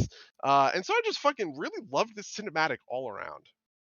I think I agree. I've got questions as to like what they're going to do with Sylvanas after this, because like you gotta like lock her up, right? Like you gotta at Yeah. least you Oh gotta yeah. be I and mean, it's my hope is that this plays out, like in the grand story of BFA and Shadowlands, Sylvanas becomes the Lich King and Tyrande becomes Sylvanas. And my hope is that because Sylvanas has the self-awareness to recognize, who she has become now, right? She understands where that her obsession with vengeance has led her, that she will give Tyrande the closure that Arthas never gave her, right? And kind of whether that's Tyrande kills her, exiles her, whatever that looks like, right? I just think Sylvanas is being tied up like a bow. There's no way she goes forward from this point, right? Like, yeah, I hope so. I am like, I would like to have a good horde character sometime for a while, for a little while. what you mean Bane isn't good enough? Bane Hey, participating in like one fucking quest? oof. Like, yeah, I mean, I like Thrall, but Bane is a little bit of a sore spot because I also very much like Bane, and I was excited that he was kind of elevated into the principal cast and he was taken with us into Shadowlands, as you know, like yeah, sure, Jaina, Tyrande, Thrall, Bane. He is one of these characters that he's kind of done nothing, especially because he has the biggest personal beef with Sylvanas. Huh. Torin beef. He has the biggest personal, like grudge with Sylvanas because he was the first person in the Horde to really defy her, um, and she locked him up for it, right? So I was hoping for more payoff for that, but what are you gonna Have do? we seen Cairn in Shadowlands? Like, you'd No. feel like that'd be like a natural thing to do, right? Like, Cairn shows up in the 8.1 oh, okay, heritage armor quest line for Tauren, where there are unsettled there you know the story there actually weirdly ties into Shadowlands, where um spirits in the afterlife are like fucked up, and they're coming to Azeroth. You got to deal with this stuff as like a Tauren hero. And one of the things that happens is the spirits attack Thunderbluff, and Bane orders like he orders you to go like fight the spirits, but then that order is countermanded by his mom and dad who show up and they're like, no, actually they are troubled, but they need to be put to rest. They don't need to be, fought, right? Anger isn't going to solve this problem for you, which I thought was very sweet and very good, and I loved it quite a lot. So yeah, we haven't seen Karen in Shadowlands yet. My uh, big hope for Shadowlands, this is my tinfoil. My big hope for Shadowlands is that they bring a bunch of people back from the dead. I think that this is kind of a get out of jail. This is like a once in a lifetime get out of jail opportunity for you to go. All right, who do we think in all of Warcraft history it would be cool to resurrect and put in the main cast going forward, right? Um, and my hope is that they do something along those lines. There's a couple of good candidates for that, right? Like Uther is one, Alexandros Mograine, Kael'thas, Holden High Mountain. Holden High Mountain would be my favorite actually, if they did that. So I don't know. We'll see. We'll see if they have the balls, if they have the chutzpah. so speaking of WoW, we have the announcement that the new expansion is going to be announced on April 19th. You have hopes, dreams, thoughts, predictions? My big hope is coming down a little bit from some of the crazier high end high concept shit. Um I like Shadowlands more than a lot of people do, but I don't like the jailer really. And I think really what I'm hoping for is something that's just like kind of more straightforward and not alien stuff anymore. Like that there was an idea a couple of years ago that got tossed around called the Mongrel Horde, which was this idea that Garrosh was going to unite a bunch of these races on Azeroth, like kobolds and gnolls and quillbore, like all of those races from vanilla, right? Like Right. Hogger, that kind of stuff, into his own kind of third faction, which was going to be like, that was going to be the concept. I would love to see a reinvigoration of that, right? Or a new version of something like that. Like, I just kind of like the idea of coming back to Azeroth and there is a new thing to fight, but it has nothing to do with any of this like high level cosmic cosmic stuff. And I'm not Yeah. even I don't even hate the cosmic stuff. My thing with Warcraft is always I want something new. I just want to move on from the thing we have done to a thing we have not done. And so given that we just had a whole expansion of kind of high concept stuff, especially because we're ending with Zareth Mortis, which is incredibly high concept stuff. It would just kind of be nice to go back to a world where we're having sort of political disputes about territory or whatever.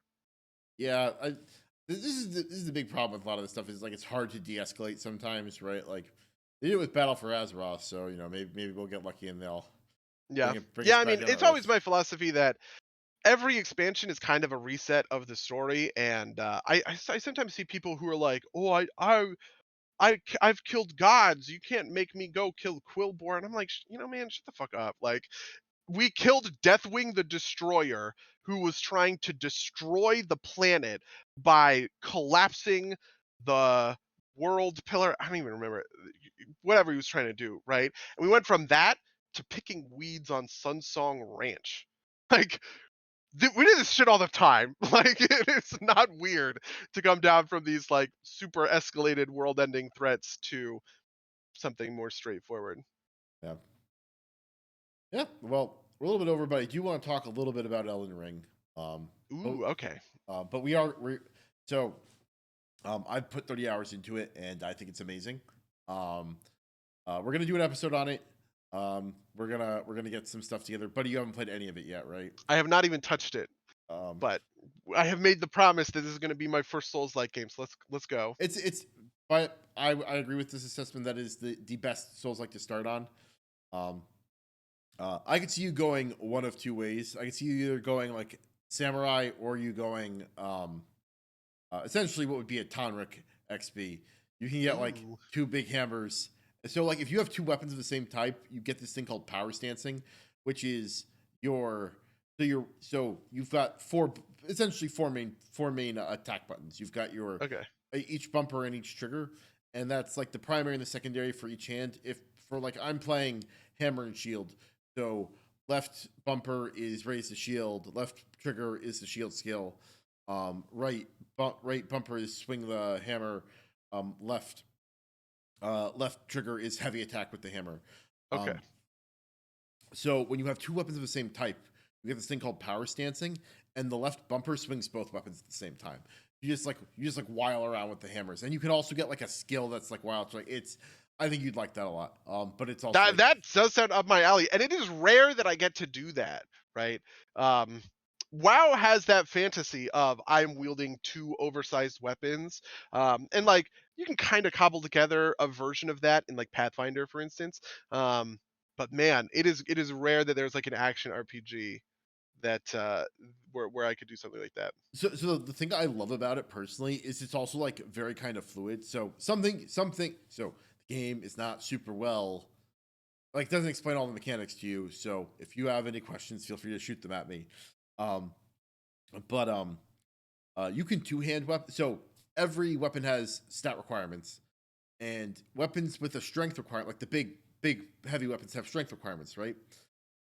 Like the hammer I'm using has a strength requirement of 31. If you two hand it, your effective strength goes up by 1.5 times. So like you could have a strength of 22, um, or 21, and two hand it and use it effectively. Okay. Um, I have the strength high enough, so like that's how you get that fantasy, right? Like be like, oh, I don't want to put that much into strength, so I have to two hand it, or I can just keep pumping my strength. That way, I could like put one in each hand and wheel around. It's so good. Like I said, I'm using shield and hammer, but I'm also gonna try and do. I'm Have you doing a played little bit of mess. Sekiro? Not a ton, but I have. Yes. Okay, Um, yeah. I was talking to some friends about this, and they said that I should play Sekiro. Sekiro Uh, is very specific. Like it is like Dark Souls and Elden Ring are like the general kind of fantasy concept. Sekiro is you play exactly one samurai and you play it one way. yeah, Um, this is exactly why it came up. We were talking about Elden Ring and like Samurai or whatever, and somebody said that I said I had never played it before. Um, and somebody said what you said, which was you should play Elden Ring because it's a pretty good onboarding. You know what I mean? Like you'll understand it better because you've played whatever, like WoW, Skyrim, that kind of stuff. And then somebody said, no, you should play Sekiro because Sekiro is actually the best onboarding for From Stuff. And then we just kind of talked about it a little bit more from there. I highly disagree with And that assessment. Uh, okay, that's fine. like I just think that Sekiro is a very different game.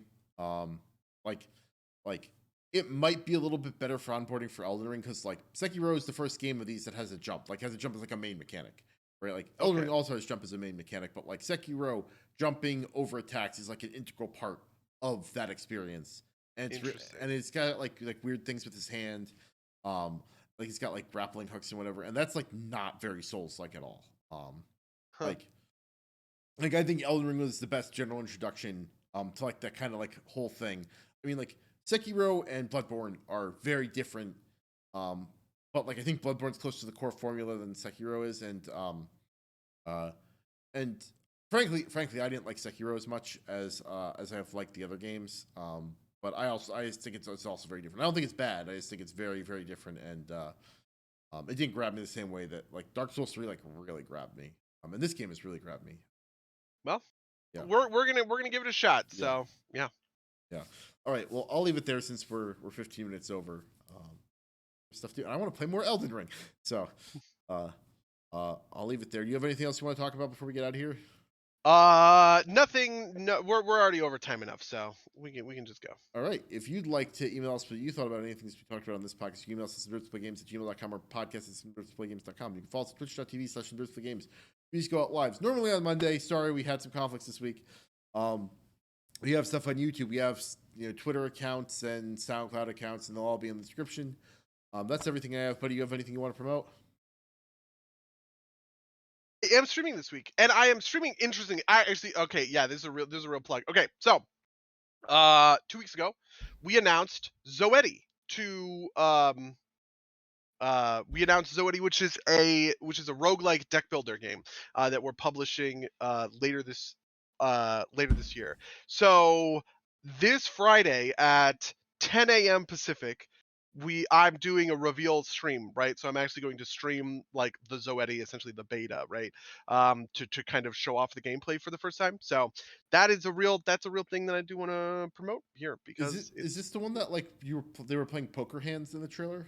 yeah, it is poker hands. Yeah, so the idea is that what happens is you have a deck of cards, right? And then you assign skills to each of the different poker hands, and every turn Okay. you draw a deck of cards. And when you can make a poker hand, you can use that skill. Um, so it it has that like deck builder sort of loop, right? But you are not collecting cards in your deck. You are collecting skills and managing your skills with those cards, which is what makes it kind of neat and interesting. All right. Um, is it so? I noticed the trailer had like non-English characters. Is it gonna be in English eventually? Yeah, it is not localized to English super well right now. It's a Taiwanese company, right? Um, but it will definitely be in English by the time that the game releases, which is actually kind of a little bit of an issue. There's actually the current high end development build that we have right now. I have to play that in Chinese. The trailer that you saw, a lot of that was me capturing that footage, and I had to just kind of guess. Like I just kind of had to figure it out by like context exclusive stuff because obviously, I don't speak Chinese. But the demo itself has been localized, so that's what we're using. That's what I'm gonna be playing on this weekend. I mean, Awesome. All right. Well, with that, I'm gonna say until next time, dear listeners. until next time, loyal listeners.